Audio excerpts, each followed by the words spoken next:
Morning Anil ji, बहुत ही महत्वपूर्ण weekend था ये अर्निंग्स के लिहाज से। जैसे नंबर्स आए हैं उससे क्या सिग्नल बाजार पिक कर सकता है? Good morning Priyanka. देखिए, रिजल्ट्स काफी आए हैं और शुक्रवार दोपहर के बाद से, शाम के बाद से लेके शनिवार तक कई दिग्गज कंपनियों के नतीजे आए हैं जिनका असर आज बाजार पर पड़ेगा ही डेफिनेटली। शुरुआत रिलायंस से करते हैं। रिलायंस के नतीजे थोड़े से कमजोर हैं, हल्के से उम्मीद से कम रहे हैं। शायद थोड़ा सा स्टॉक नेगेटिव क्रिएट करे। बहुत ज्यादा घटेगा नहीं क्योंकि थोड़ा सा रिजल्ट के पहले घट चुका, तो 1-1.5% इतना कमजोर हो सकता है। बैंक्स में एचडीएफसी बैंक के नंबर्स देखने में खराब लग रहे हैं, तो उतने खराब है नहीं। मुझे लगता है स्टेबल सा रहना चाहिए, लेकिन आईसीआईसीआई बैंक के नंबर काफी बढ़िया है, तो आईसीआईसीआई बैंक निफ्टी को सपोर्ट देने की कोशिश कर सकता है। बाकी आरबीएल बंधन हमेशा की तरह थोड़े ढीले नतीजे हैं। येस बैंक थोड़ा ठीक नजर आ रहा है। पीएसयू बैंक्स में यूनियन बैंक वगैरह थोड़े से वीक साइड पर नंबर्स है, यानी कि नंबर्स के लिहाज से एयू स्मॉल फाइनेंस थोड़े से कमजोर है। तो नंबर्स के दम पर अगर आप एक मजबूत नंबर देखे जाएंगे वीकेंड पर, तो सबसे मजबूत नंबर जो दिख रहा है वो आईसीआईसीआई बैंक का दिख रहा है।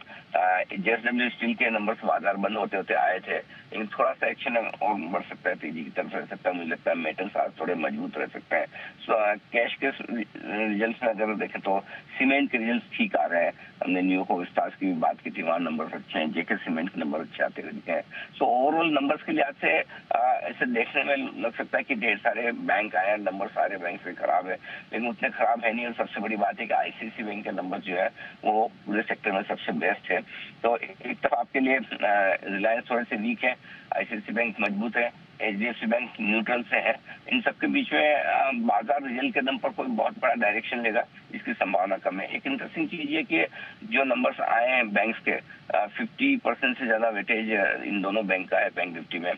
और अगर निफ्टी के लिहाज से देखें तो लगभग 1/3 वेटेज, 31-32% वेटेज वाले रिलायंस, एचडीएफसी बैंक और आईसीआईसीआई बैंक अपने नतीजे दे चुके हैं। तो इसलिए मुझे लगता है कि इन नतीजों के दम पर निफ्टी को बहुत क्लियर डायरेक्शन तेजी या मंदी का नहीं मिलने वाला है।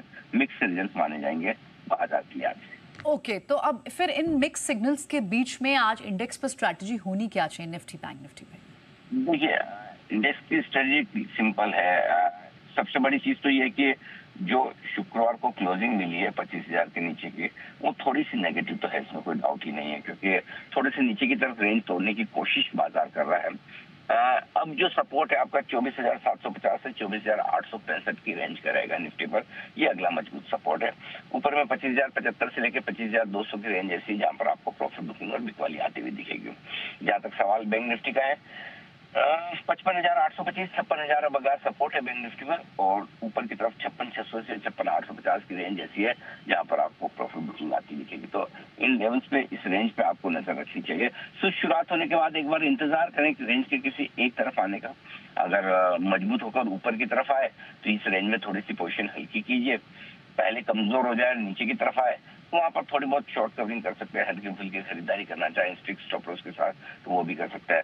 बाजार का मूल भाव थोड़ा सा बिगड़ा जरूर है, क्योंकि कमजोरी के साथ पिछला हफ्ता हमने समाप्त किया है।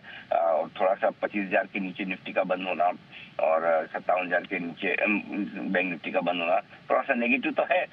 देखते हैं आज किस तरह का एक्शन दिखता है जी। ऑल राइट, ठीक है। शुक्रिया अनिल जी, ये सारी स्ट्रैटेजी और इंडेक्स पे लेवल भी हाईलाइट करने के लिए।